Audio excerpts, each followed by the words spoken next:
lo mejor está por venir. Bienvenidos a Show F10.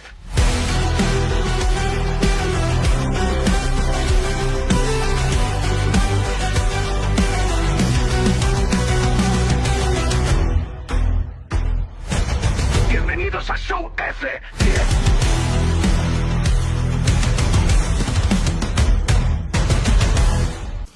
Buenas, ¿qué tal? Gente que nos sigue en nuestra página Show F10. Hoy realmente con otro invitado de lujo, don Julio César Núñez. Gracias por el espacio, don Julio. Le agradecemos de antemano. Y bueno, estamos aquí para platicar un poquito de fútbol, un poquito de nuestro país, de lo que acontece. Y gracias por el espacio. Nos gustaría empezar. Cuéntenos cómo fue su llegada a Honduras, por quién lo trajo, quién lo invita. Bueno, les agradezco a ustedes la molestia que se han tomado para venir a entrevistarme. En realidad hemos realizado una tarea bastante prolongada aquí en Honduras, ya 21 años en este bendito país, para 22. En mayo harán 22 años, se cumplirán 22 años de nuestra presencia aquí en Honduras, con un lugar que nos acogió de manera formidable. Bueno, yo llegué en el 2003, el 25 de mayo, a Honduras y ya no me fui más. Desde ese momento empezamos a trabajar. ¿Le gustó mucho el país? Esto ha sido constante. Me gustó mucho la propuesta, me gustó mucho el trabajo y obviamente el país, ¿no? Como complemento. Uno siempre busca, desde el punto de vista laboral, mejorar, evolucionar y encontrar las herramientas necesarias para desarrollar de la mejor manera el trabajo. Y eso lo fuimos encontrando paulatinamente a medida que avanzaba el tiempo. Yo llegué a través de una gestión de un muy buen amigo, lamentablemente fallecido ya, el Lito Luzardo, Ernesto Omar Luzardo, un calificado entrenador, que fue primero asistente de Malinowski en la selección nacional, que después fue técnico, incluso interinamente, de una selección nacional que ganó 2 copas en Asia, la Copa Quirín y la Copa Carlsberg. Lito fue quien llevó a Real España al famoso campeonísimo, un título logrado ya hace un buen tiempo, y con Luzardo en Uruguay éramos, aparte de amigos y colegas en el fútbol, porque él fue entrenador, era entrenador asistente de Luis Garisto, en Rampla, en Peñarol. Hicimos una sociedad comercial con él, organizando espectáculos de carnaval. Y ahí fuimos trabando una muy linda amistad. Y cuando Lito vino para Honduras, bueno, el vínculo siempre siguió a través de los correos y en fin. Hasta que en el 2002, cuando Lito dirigía al Olimpia, Luzardo fue técnico del Olimpia, en el 2002 el presidente del Olimpia, don José Rafael Ferrari, le dijo si conocía en Uruguay algún productor o algún periodista que pudiera llegar a Honduras. Y Luzardo inmediatamente me recomendó, me llamó, y yo envié una serie de materiales para que pudieran ser evaluados a nivel de radio, a nivel de televisión, porque yo ¿Usted también, en Uruguay ya trabajaba en radio y en televisión? Sí, claro, hacía las dos cosas. Y bueno, pasó el tiempo, no hubo respuestas. Luzardo me preguntaba si había enviado el material, en fin, hasta que un buen día los delgados hilos que unen a los técnicos con los equipos se rompieron y Luzardo dejó Olimpia. Pero al año siguiente, en el 2003, siempre con esa idea de realizar alguna actividad periodística especial, Luzardo se asoció con el doctor Jimmy Rodríguez, con el doctor Dávila Nolasco y con un futbolista que estaba en plena actividad, pero que también le apasiona todo esto de la comunicación, Diego Martín Vázquez. Entonces, ellos en el 2003 hicieron gestiones en Radio Globo para fundar un programa con la intención de transmitir fútbol y con la intención de hacer un poco de televisión más adelante. Luzardo estaba en Los Intocables, un programa muy, muy popular. Muy visto. Sí, que dirigía Henry Gómez, ¿no? Y que tenía un panel de calificados periodistas, Prono, Januario, en fin, una serie de Sí, hoy gente muy capacitada. compañeros y colegas. Bueno, pero Lito entonces insistió con ese proyecto en Radio Globo y un buen día me enviaron el pasaje porque él entendía que yo podía encargarme del programa, producirlo, y así fue como nació Pasión por el Fútbol. Un programa en horas de la tarde, que tampoco era muy común. Allá por el 2003, un programa a las 4 o 5 de la tarde de deportes no era muy común. Ahí establecimos un nicho, un target horario muy, muy especial, con pasión por el fútbol. Y empezamos en junio del 2003. Yo llegué en mayo, el 25 de mayo, Día del Periodista, por cierto. Y a mediados de junio, fines de junio, empezamos el programa. Ya rapidito a laburar. A laburar. Y bueno, con la intención de hacer transmisiones de fútbol, hubo gestiones ante la Liga Nacional, en fin. Lo cierto es que Radio Globo empezó a transmitir fútbol. Fue un momento de Radio Globo bastante interesante, porque era una radio grupera. Eso lo fui conociendo a medida que pasaban los días y las semanas. Era una radio grupera, hasta que llegó Eduardo Maldonado a Radio Globo, y Eduardo Maldonado instrumentó, digamos, una parte periodística importante en horas de la tarde con el programa Interpretando la Noticia. Y además se empezaron a difundir informativos, siempre con el perfil que tiene Eduardo a nivel periodístico, ¿no? Y que es conocido por todos. Entonces, que hubiera un programa deportivo y que empezaron a transmitir fútbol ya le daba a Radio Globo un perfil totalmente diferente a aquella radio grupera que solo se Otra escuchaba. pauta. ¿Eh? Otra pauta. Y sí, se escuchaba en los camiones nada más, en los trailers, ¿no? Pero bueno, empezamos con eso, transmitimos fútbol. Yo cumplía la función de narrador, porque yo era narrador en Uruguay. Y bueno, narrábamos el doctor Jimmy y yo, y comentaban Ernesto Marluzardi y Diego Vázquez, cuando sus funciones deportivas se lo permitían. Pero ellos estaban todas las tardes en el programa de la tarde, ¿no? ¿De qué ciudad de Uruguay, don Julio? Yo nací en Las Piedras, una ciudad que está a 20 kilómetros de Montevideo. Hoy, evidentemente, es como Ayagüela y Tegucigalpa. O sea, es una ciudad anexa a Montevideo, pero en aquella época era una hora de viaje. Yo empecé a trabajar muy joven, yo a los 15 años ya estudiaba y hacía radio. Y me trasladaba a Montevideo todos los días. Y desarrollé una actividad muy intensa a nivel periodístico, porque yo no fui periodista deportivo, yo era un periodista de noticias generales, ¿no? Lector de informativos. Información en general. Información general, cubría la fuente de Casa de Gobierno, de algunos ministerios. Y bueno, con tal, es decir, una anécdota muy interesante fue cuando debí viajar a Buenos Aires para un cambio presidencial, y en la radio se enteraron que yo era menor de edad. Porque yo siempre aparenté mucho más edad en mi adolescencia. Y eso me facilitó un poco el ingreso a los medios. Porque con 14, 15 años, ¿quién va a contratar un periodista? No se puede. Entonces, yo cuando entré a trabajar en la radio de Las Piedras, yo hice una mentira piadosa. Dije que tenía 18 años y no, tenía 14. ¿No le pidieron la identidad? 14, no, en aquella época se confiaba mucho en la palabra. Cuando me dijeron que quedaba, porque hubo un concurso y una etapa de prueba, el día que me dijeron que quedaba en esa radio, yo estaba cumpliendo 15 años. Era el día de mi cumpleaños. Entonces yo les confesé, bueno, yo les agradezco, pero les confieso que hoy estoy cumpliendo 15 años. Fue un 16 de julio del 71. Qué casualidad, yo casualmente cumplo el 15. 69, perdón.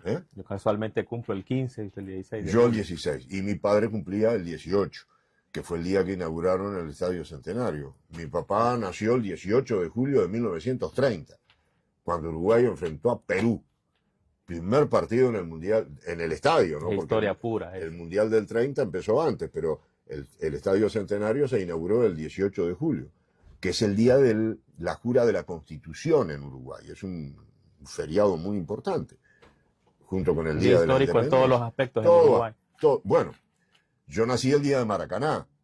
Mi padre me cuenta que querían ponerle Julio Centenario, porque era el centenario de la jura de la Constitución ese día. Por eso el estadio se llama Centenario. Pero al final le pusieron Julio César. Y cuando yo nací, mi padre me quiso poner Julio Maracaná, porque yo nací 4 años después del Maracanazo, el 16 de julio. Y mi madre... Todo ligado al fútbol. Todo ligado al fútbol. En su momento, mi abuela se negó a ponerle Julio Centenario a mi viejo. Y después, en 1954, mi madre se negó a ponerme Julio Maracaná por alguna sugerencia de mi padre. Iba a ser muy vistoso ese nombre. Sí. Por más que ya es un recuerdo muy grato para los uruguayos. Pero bueno, saliéndonos del tema, mi carrera empezó entonces muy temprano. Pero sí es importante aclarar que yo había hecho periodismo general antes del periodismo deportivo, y eso me sirvió para que aquí en Honduras y en Radio Globo yo leyera informativos, participara de la actividad periodística junto con el programa de deportes, ¿no? Así que fue un arranque bastante interesante, muy parecido a lo que yo hacía en Uruguay, porque yo también compartía las funciones periodísticas en deporte y en noticias, ¿no? Y después de Radio Globo, bueno, al año y medio se dio el ingreso a Emisoras Unidas. Don Julio, y como todo buen sudamericano futbolero, ¿intentó jugar al fútbol? Sí, bueno, intenté sabiendo que no iba a jugar. Lo intenté en la escuela, en la secundaria y punto. Porque te digo que el trabajo de los medios es apasionante y también es apasionante jugar al fútbol. Pero mis condiciones eran muy limitadas, ¿no? Debo reconocerlo. Entonces sabía... Usted lo sospechaba ya. Sabía que mi camino no era firmar contratos millonarios para un club de fútbol, sino estar frente al micrófono locutando, ¿no? O, de pronto, en la defensa de algún caso a nivel de abogacía. Porque cuando yo, en ese cruce de caminos, me inclino por el periodismo, yo estaba en la Facultad de Derecho en Uruguay. Pero era una época muy complicada porque coincidió con el golpe de Estado en Uruguay.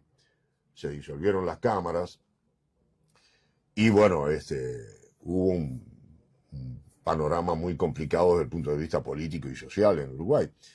Y la Universidad de la República y todas sus facultades era un foco de resistencia y de rebeldía tremendo contra el gobierno militar que se había instaurado porque se había disuelto el Congreso, las cámaras legislativas. Entonces yo trabajaba ya en esa época en una radio considerada de derecha, una radio considerada reaccionaria, ¿no? Por un sector de la población. Y yo no podía, o seguía en las trincheras universitarias, resistiéndome al golpe de Estado militar y siguiendo la Facultad de Derecho, o seguía en Radio Carve. En su trabajo. Que era Radio Carve, la radio en la que yo estaba trabajando en ese momento. Yo estaba acreditado incluso en Casa de Gobierno. Yo fui testigo de ese golpe de Estado la madrugada del 27 de junio de 1973, cuando el presidente Bordaberry firmó el decreto de disolución de las cámaras. Y esa madrugada los legisladores, senadores y diputados rápidamente estaban sacando sus documentos, sus papeles que los podían comprometer porque estaban ligados con el movimiento guerrillero, el Movimiento de Liberación Nacional, Tupamaros, que lideraba José Mujica, por cierto, después presidente del Uruguay. Vean ustedes lo que es Uruguay como ejemplo de democracia, ¿no? Bueno, entonces me incliné por la radio.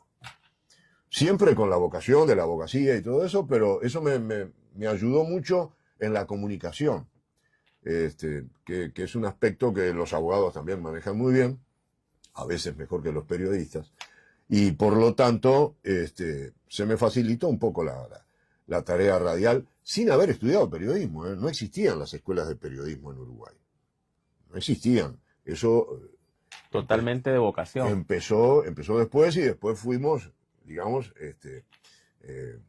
asimilados a la profesión cuando se inauguraron las carreras. Primero fue en una universidad privada y después finalmente fue en la Universidad de la República, en la UDELAR. Y todos los periodistas de la época de los 60 y 70 fuimos, digamos, asimilados, porque después incluso fuimos docentes, enseñamos periodismo. Así que vean ustedes la historia, ¿no? Y aquí en Honduras, la carrera obviamente ha sido más corta, aunque 20 años es un buen tiempo, pero... Y hay una generación como la de nosotros que siempre miramos Televicentro y usted lo miramos de niño y bueno, ahora somos adultos. Claro. Y usted continúa en sus labores. Sí, claro, nosotros, bueno, después de Radio Globo yo entré en HRN y 4 meses después entré en el canal, en Fútbol a Fondo. Fútbol a Fondo se había inaugurado con Chelato en el año anterior, en el 2004, y Chelato fue designado técnico de la selección, entonces había un espacio. Había un espacio ahí que lo ocupamos, ¿no? Así que después empezamos a desarrollar la actividad en el canal y bueno, y sobre todo en la radio se dio un hecho muy importante porque los derechos de transmisión de mundiales, de Copa Oro, de Juegos Olímpicos, en fin, nos permitió realizar muchos viajes que de pronto en Uruguay no los imaginábamos. Por ejemplo, yo jamás imaginé que podía estar en la muralla china cubriendo un evento nada menos que los Juegos Olímpicos, ¿no? Y eso lo hicimos aquí, en Honduras y representando a HRN. Habíamos ido a un mundial, nosotros, bueno, personalmente yo estuve en el mundial del 86 en México, porque fue Uruguay. Después Uruguay tuvo una época un poquito complicada, ausente de algunos mundiales. Por ejemplo, al Mundial de España Uruguay no fue un desastre. Al Mundial de Argentina no fue Uruguay. Que es como que el Mundial se haga en Costa Rica y Honduras no pueda clasificar. Sí, en El ¿Te Salvador. imaginas? Seguro. Entonces, Uruguay tuvo algunos vaivenes. Pero en México 86 tenía una muy buena selección, no era muy bueno, y bueno, quedamos por el camino. Que es el Mundial de Diego. Fue el Mundial de Diego. De una forma exagerada. Exacto. Uruguay, digamos, se fue del Mundial haciéndole un buen partido a Argentina. El gol de Pasculi nos mató, pero bueno, siempre los partidos Uruguay y Argentina... No es que me quiera salir del tema. Pero los partidos Uruguay y Argentina son muy parejos, ¿no? Sí, son unos con clásicos, Maradona sí, o sin sí. Maradona, con Messi o sin Messi. En aquella época estaba Francescoli de moda y bueno, era un poco el estandarte de la celeste. Sí, eso que bueno, todavía sigue ligado al fútbol con River, hace una gran labor. La pregunta ya que mencionó a Diego, usted que los vio jugar a los dos, yo no tuve el honor de ver jugar a Diego y en este último tiempo Messi, ¿con quién se queda usted? Yo me quedo con Messi. Yo me quedo con Messi, pese a que Maradona fue un genio realmente, pero a mí me parece que el fútbol le va poniendo cada vez más trabas a los buenos jugadores. Y los entrenadores buscan siempre como primera medida neutralizar al rival para intentar tener posibilidades. Y en ese afán de neutralización, los sistemas de marca y de control han ido también evolucionando. Ha ido evolucionando la dinámica, la velocidad y la intensidad con la que se juega al fútbol. Entonces hoy Messi le tocó una época realmente complicada en la que me parece que le hubiera sacado ventajas al mismo Pelé y al propio Maradona. Porque Pelé y Maradona también jugaron en épocas diferentes. Sí, con otros tiempos. Yo por eso prefiero no compararlos.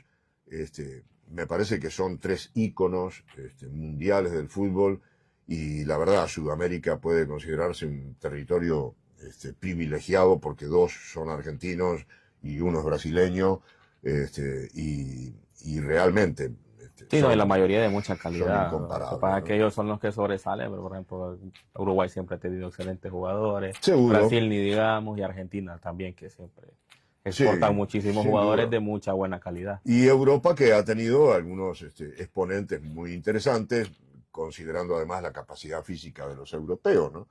Lo que jugaba Johan Cruyff, lo que representó Beckenbauer en Alemania, Platini, un futbolista muy moderno, Platini, este, tal vez Platini se acerca más al futbolista eh, sudamericano, ¿no? Por la forma de juego del francés. En fin, grandes figuras. Yo, la verdad, no vi jugar a Di Stéfano en el Real Madrid. Mi padre me comentaba que era un fenómeno. Mi padre siempre me hacía bromas con respecto a los grandes ídolos de los 70, porque él vio a los ídolos de los 40 y 50. sí, Y entonces él decía que no tenían punto de comparación, ¿no? En fin, todas las épocas son diferentes sí, que cada cual en su tiempo. y cada generación defiende su época, ¿no? Sí, sí, Eso sí. es evidente. Don Julio, ¿y usted en Uruguay, a qué equipo le va? Yo le voy por herencia paterna a Nacional. Al Nacional. Sí, yo Desde el soy bolso. bolsilludo, bolso, por más que también guardo un gran amor por Wanderers. Wanderers es un equipo chico, Montevideo Wanderers. el Montevideo Wanderers Fútbol Club, que en una época, cuando yo estudiaba, se fue a jugar a Las Piedras. Entonces, y en Las Piedras, Entonces usted lo iba a ver jugar. seguro me hice socio de Wanderers y todo, y lo íbamos a ver, porque era el equipo de la ciudad, ¿no? Claro, siempre afincado en Montevideo, tenía su sede en el Prado de Montevideo, pero también tenía una sede en Las Piedras y jugaba en el que se llama hoy Parque Artigas. Y ahí logró el ascenso Wanderers. En 1975, si mal no recuerdo, o 74. En el 74 Wanderers asciende a primera. Y bueno, Las Piedras fue un gran festejo, una gran fiesta. Y ahí más o menos seguía a los dos, pero siempre en Nacional fue el primer equipo que miré, fue la primera vez que mi padre me llevó al Estadio Centenario siendo un niño, así que hay evidentemente un gran cariño por los bolsos. Por Nacional. Sí. Don Julio, Los tricolores. el tricolor, sí, porque es azul, blanco y rojo. Sí. El equipo de Luis Suárez. El equipo de Lucho Suárez, sí, claro. Don Julio, cuando usted llega a Honduras, ¿le sorprendió el nivel futbolístico de la liga, de la selección? Mira, lo consideré. Porque en 2003 todavía, bueno, había una muy buena camada de jugadores. Esa década, la primera década del siglo, fue la mejor para el fútbol de Honduras, por la generación de futbolistas, por la exportación, por la cantidad de legionarios y por lo tanto por el gran nivel de la selección. Yo no alcancé a ver la selección de Primi, que se quedó afuera del Mundial del 2002, pero todos me comentan que era mucho mejor que la que dirigió, por ejemplo, Rueda para ir a Sudáfrica. Yo la vi a esa selección en la Copa América, en Colombia. Pero seguro. Le faltaban algunas piezas todavía como Pavón. Sí, seguro, pero no, lo ignorábamos. Allá en el Río de la Plata no sabíamos que faltaban figuras. Simplemente nos deleitamos con el fútbol muy pragmático que practicaba aquella selección.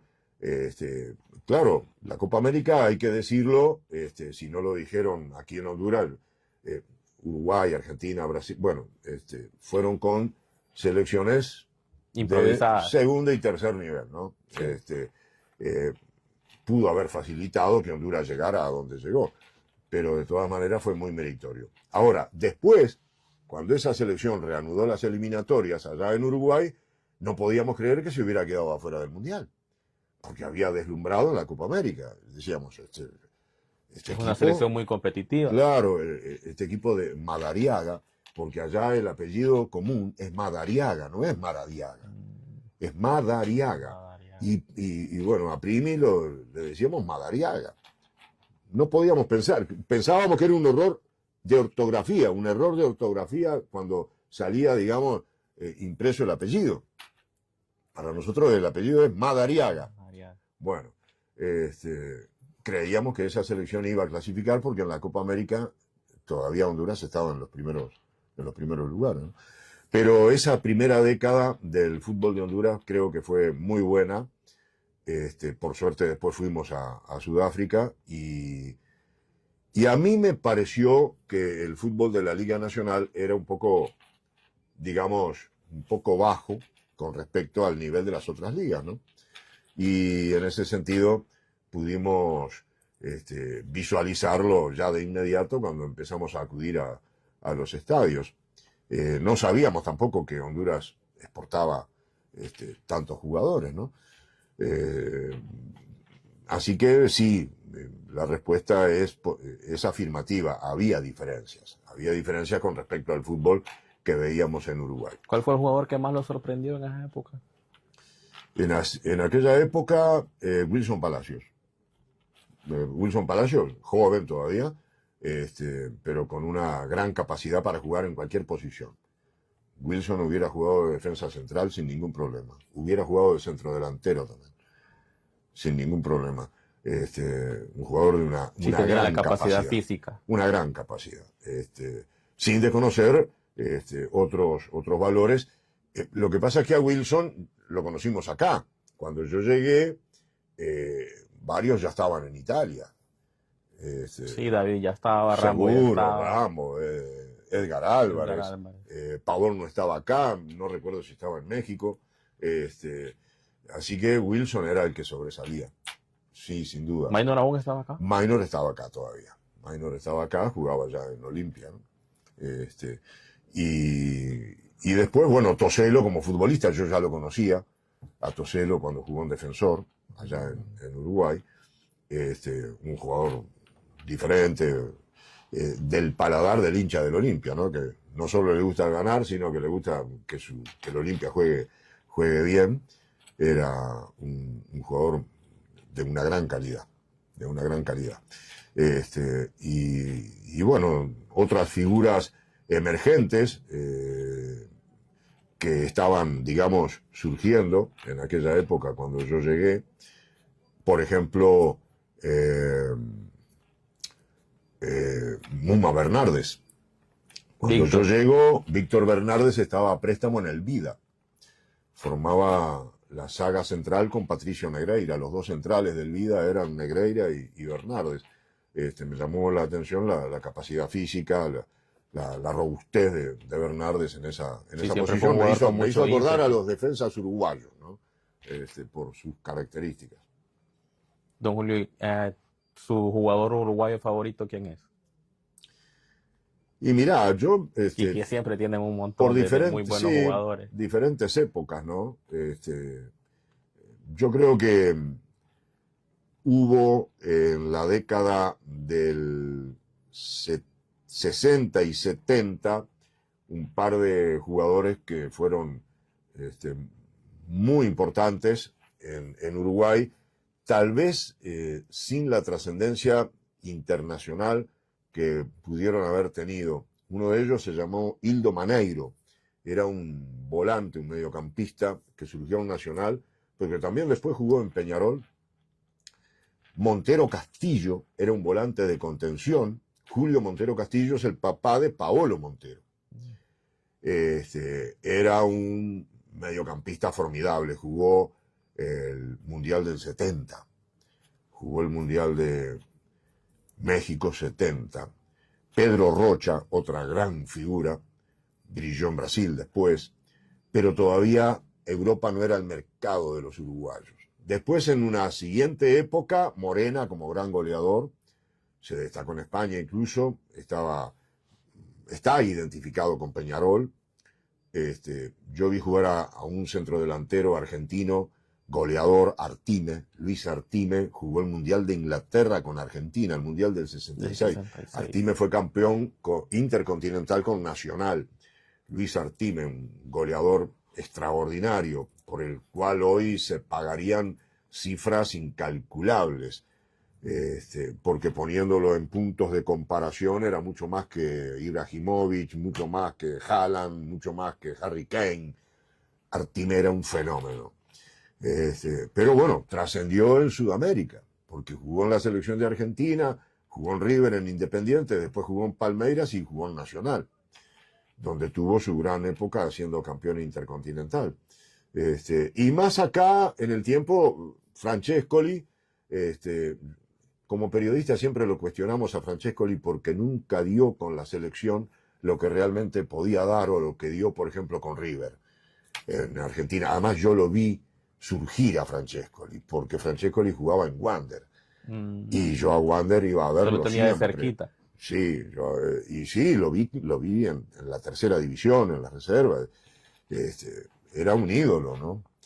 Pero con Uruguay, Francescoli ¿Quedó a nunca- deber, Francesco? Quedó a deber. Quedó a deber, por más que Uruguay ganó la Copa América del 95, que yo siempre decía, la hicieron para que Francescoli levantara una Copa América, porque no había sido la figura que Uruguay reclamaba. Pero no voy a negar las condiciones extraordinarias de Lenzo.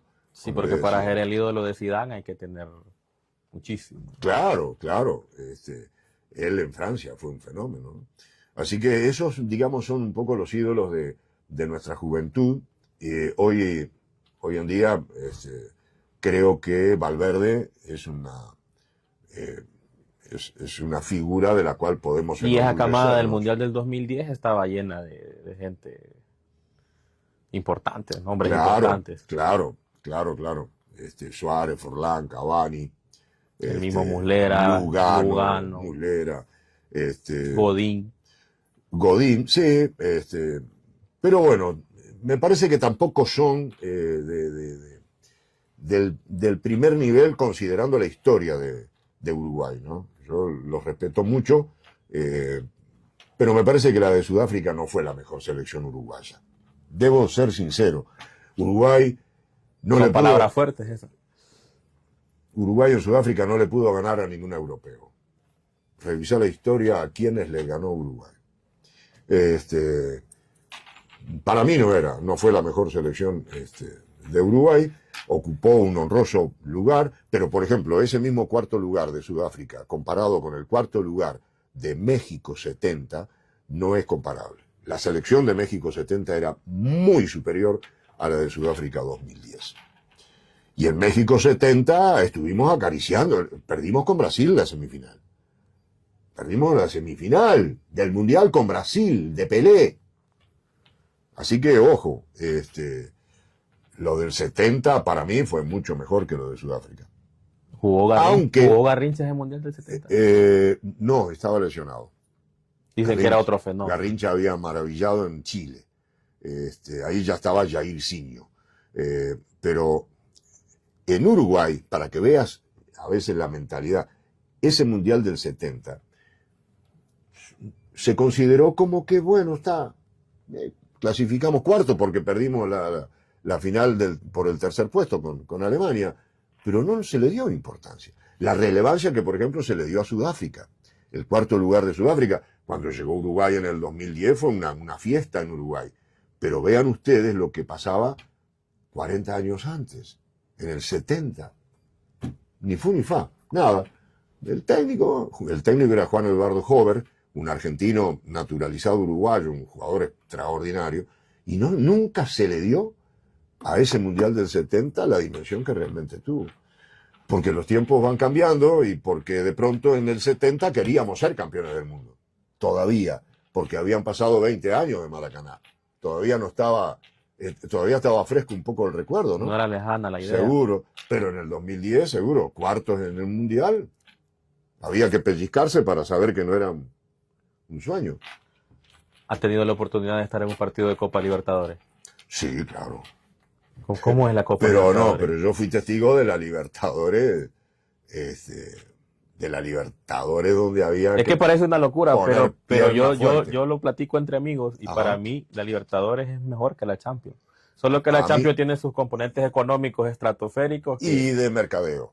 Sí, el marketing. El marketing, los jugadores, obviamente, pero la Libertadores es un torneo tremendo, ¿no? Y yo viví grandes épocas de los equipos uruguayos en la Libertadores y de equipos brasileños y argentinos. Yo tengo muy presente la revolución que fue Estudiantes de La Plata, no solo en Argentina, sino a nivel de la Libertadores y en la Intercontinental. Pero también soy testigo y me constan los argumentos poco deportivos que a veces se utilizaba Estudiantes de La Plata para ganar como sea, ganar como sea. Y eran verdaderas guerras, ¿no? Sin tanta promoción, sin tanto mercadeo, sin tanta televisión, pero siempre la Libertadores fue... Sí, hablando de guerras, hace poco los espectacular. jugadores de Boca tuvieron un incidente con la policía en Brasil. Sí. Se fueron a los golpes y Sí, hubo de sí, todo. sí. Con Bueno, ese componente humano que nunca falta, porque recuerden lo que pasó con los jugadores de Uruguay recientemente en la Copa América de en la Estados Copa Unidos. América, ¿no? Que se fueron a pelear a las tribunas porque estaban sus familiares. Es ese espíritu amateurista que no nos abandona, ¿no? El sudamericano ya trae ese instinto. Sí, trae un instinto, yo creo que sanguíneo en el ADN, está la reacción, la rebeldía ante la injusticia y sobre todo, bueno, la defensa de lo que es de uno, ¿no? Y sobre todo de los suyos a nivel familiar. Eso por más profesionalismo que haya, eso no cambia. Eso no cambia porque vos viste a jugadores que ganan millones de euros Sí, no, anualmente metiendo trompadas y puños en las tribunas, ¿no? Y eso, bueno, es algo que identifica un poco al Río de la Plata. Sí, gente con mucho ímpetu. Mucho temperamento, mucha sangre italiana y española, que han sido, en realidad, españoles e italianos han sido un poco los que fundaron las nacionalidades allá por Argentina y por Uruguay. ¿A nivel internacional le va a algún equipo en Europa? No. Me llamó la atención cuando llegué El fanatismo. El fanatismo por los equipos europeos. Yo todavía sigo sorprendido, ¿eh? Yo no soy ni Barcelona, ni Real Madrid, ni Milán. No, es más, no. Si tengo que poner prioridades a nivel de un programa deportivo, yo siempre voy a darle prioridad a lo nuestro. Si Barcelona le ganó a Real Madrid, bueno, sí, en su momento lo diremos, pero no es una noticia como para empezar un programa. Me sorprendió eso, porque además creo que en Uruguay eso no Y en Sudamérica no se da. no existía. Ahora un poco más, el mercadeo también ha logrado que le demos más importancia, porque además incluso hay jugadores de nuestros países que juegan, se involucran, pero sí, me llamó la atención ver, por ejemplo, en la calle, qué sé yo, gente con más camisas de Real Madrid y Barcelona que de Motagua o de Olimpia. Y eso sucede, y he sido testigo, incluso porque con la radio hemos hecho coberturas de clásicos españoles en restaurantes y en diferentes lugares públicos, y ver el fanatismo con el que la gente va a ver el partido, ¿no? Además con un sentido de pertenencia terrible. Sí, no, hay gente que hasta se pelea y discute y Sí. se sienten más tristes porque pierde el Madrid que porque pierde el Olimpia o el Motagua o Real España. Sí, yo creo que, bueno, es la idiosincrasia, ¿no? Eso no lo podemos evitar. Entonces, Julio, ¿cuál es la diferencia entre el jugador centroamericano y el sudamericano? A mí me parece... Porque para mí me parece que hay mucha calidad en Centroamérica. Sí, pero sí, hay calidad. Lo que pasa es que me parece que no hay buena formación. O sea, la formación es diferente, para no ser tan ofensivo con el concepto. Creo que las formaciones de los jugadores son diferentes. Me parece que en países tradicionales de Sudamérica la formación del jugador es mucho mejor. Pero es una formación que arranca desde la niñez, con las competencias infantiles, y después la mayor concentración de los futbolistas. Yo aquí sigo encontrando momentos de distracciones imperdonables en los partidos. Sigo encontrando algunos aspectos poco profesionales en el comportamiento de los jugadores. En Uruguay, en Argentina, en Brasil, eso no sucede. El futbolista sabe que hay una carrera de por medio, está la familia, está el grupo, y hay un compromiso, me parece, mayor. Por eso el aprendizaje se hace más rápido, tiene más sustento, Y cuando el futbolista llega a primera división con 19 o 20 años, ya es un futbolista que se puede enfrentar sin ningún problema a uno de 30 o de 32. Pero no solo de ese país, sino de un país Porque europeo. de repente ya en esas edades los compra un equipo europeo y no es mucho el cambio, no sienten Exactamente. que les mueve el piso. Exacto. Y además ellos, los jugadores, siguen teniendo modelos para seguir, porque en Argentina, en Uruguay, en Brasil se van cada vez más jóvenes los jugadores. Entonces un adolescente que está en una academia de fútbol o en un club, porque las academias allá no existen, porque las academias de fútbol en Uruguay son los clubes. Son los clubes, Son los clubes. las ligas menores de los Es clubes. cierto, allá academias habrá academias por alguna cuestión, digamos, empresarial o de negocio, pero las verdaderas academias de fútbol son los clubes. Si ofendo a alguien, que me disculpen, pero la verdad, porque en los clubes se supone que están los mejores y más capacitados entrenadores y maestros. Por eso el fútbol en aquellos países comienza ya a reclutar jugadores a los 11, 12 años. ¿Por qué? Porque hay una categoría sub-13, hay una sub-14, una sub-15, una sub-16, y todo está concatenado, son eslabones de una misma cadena que te permite llegar joven a primera división y que te permite irte joven a México o a Estados Unidos o a Europa. Así es. El próximo año 2026 se viene el Mundial. ¿Qué espera de la selección para este Bueno, proceso clasificatorio? Mira, es muy importante este año. Este año es muy importante, este 2025, aparte de lo deportivo, es un año muy importante para el país en general, pero en lo deportivo es el año de la clasificación al Mundial, tenemos que clasificar, es el año de la Copa Oro, pero sobre todo el de la clasificación al Mundial. Los últimos meses de este año van a ser fundamentales. Honduras va a clasificar obviamente a esas cuadrangulares de septiembre, octubre y noviembre y esperemos superar al rival más encumbrado que tengamos, o Costa Rica, o Panamá, o Jamaica. Ahí clasificaríamos directamente y no correríamos el riesgo de un repechaje intercontinental en marzo del 2026. Yo confío en Rueda, confiamos en el 2010, sin conocerlo tanto, y me parece que es un estratega, es una persona muy inteligente. Y muy capaz. Si bien de pronto no tiene la materia prima que tenía allá por el 2007 y 2008, yo creo que su capacidad justamente le va a permitir elaborar planes de juego que nos permitan superar escollos. Hay que confiar. En ese sentido soy un optimista por naturaleza, así que ojalá el aguanta corazón recorra estadios allá en la Unión Americana. Esa frase es bien conocida. En el 2026 seguirá vigente. Aguanta corazón. Primero Dios que sí. ¿Hay recursos humanos en la selección para poder...? Y mira, existe recurso humano. Yo siento que el recurso humano se ha perdido en calidad, pero no solo en Honduras. Claro, Costa Rica... Yo percibo que hay un déficit a nivel global. Yo creo que sí. Mira, por ejemplo, nosotros nos comparamos mucho con Costa Rica, yo creo que Honduras y Costa Rica son los mejores en Centroamérica, ¿no?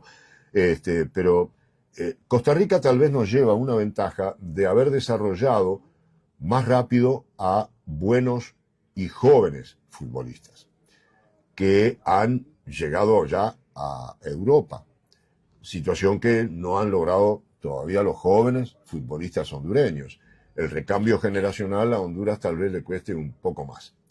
Pero confiamos en la capacidad de Rueda y en este grupo, que no es un grupo demasiado grande, es un grupo tal vez de 20, 25 jugadores de elite que esperemos estén sanos física y mentalmente y puedan responder en los momentos claves, que van a ser, por supuesto, en la Copa Oro, que puede ser un buen puntapié pensando en las eliminatorias de septiembre. Bueno, don Julio, por cuestiones de tiempo y gracias y esperamos que este sea el primero de muchos, porque se aprende mucho de usted, una persona que sabe todo, no solo de fútbol. Nos gustaría hacerle la última pregunta para cerrar. Si usted tuviera que elegir a 3 famosos para hacer un asado, que a ustedes les gusta mucho el asado, ¿a quién elegiría? Ya sea cantante, actor, jugador, técnico, sus invitados, el top 3. De mis invitados a un asado, bueno, es complicado. Yo, a ver, invitaría a Jaime Ross. No lo conocen. Les recomiendo que escuchen las canciones de Jaime Ross. Es un músico uruguayo, de música popular uruguaya, con una gran influencia del rock. Vivió mucho en Holanda, regresó a Uruguay, se fue en la época de la dictadura. Es muy contemporáneo, creo que tenemos más o menos la misma edad. Jaime Ross. Lo invitaría a Jaime Ross que vaya con la guitarra, porque no hay asado sin música y sin guitarra, ¿no? Invitaría a José Mujica, pese a que ya su edad avanzada le impide comer mucha res. Y está bien complicado de salud. Sí. Pero lo invitaría para escucharlo y para hacerle preguntas que me parece que todavía el periodismo uruguayo no le ha hecho. ¿Qué le preguntaría usted a José Mujica? Le preguntaría de su época de guerrillero, de líder de los Tupamaros, de cómo planificó secuestros, asesinatos, torturas, muertes, robos a bancos, fugas de cárceles. La vida de José Mujica es formidable desde el punto de vista de las vivencias y de las experiencias. Y le preguntaría por la democracia en Uruguay. Una democracia tan horizontal y abierta que le permitió ser presidente a un líder guerrillero. Entonces, sería el segundo invitado, mientras Jaime Ross pulsa la guitarra y canta. Y para estar a tono con el fútbol, invitaría al maestro Tavares, Oscar Washington Tavares, a quien yo vi jugar en Wanderers como defensa central. Yo soy testigo de la evolución futbolística. ¿Era bueno el profe? Buen defensa central, muy ordenado, buen jugador. Su familia wanderista, porque él se ennovió con la hija de un directivo de Wander. Y ahí nacieron sus hijas. Y me encariñé mucho con la familia de Tavares. Una de las hijas tenía síndrome de Down, recuerdo. Y lo invitaría también para hablar de fútbol, porque no solo de política y de música podemos hablar en un asado. Bueno, cerrando este programa, esperemos les guste, nos sigan. Y muchas gracias, don Julio, por su espacio, por su tiempo. Y pues bendiciones a todos. Gracias.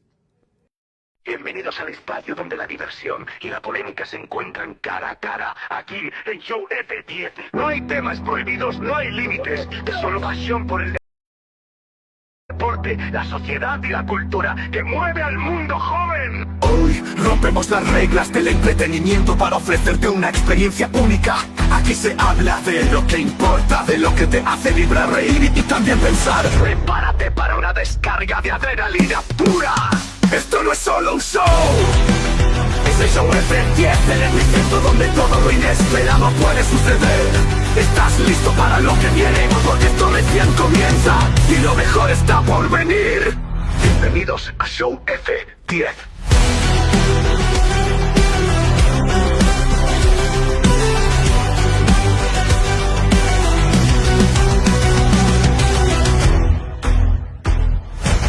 Bienvenidos a Show F10.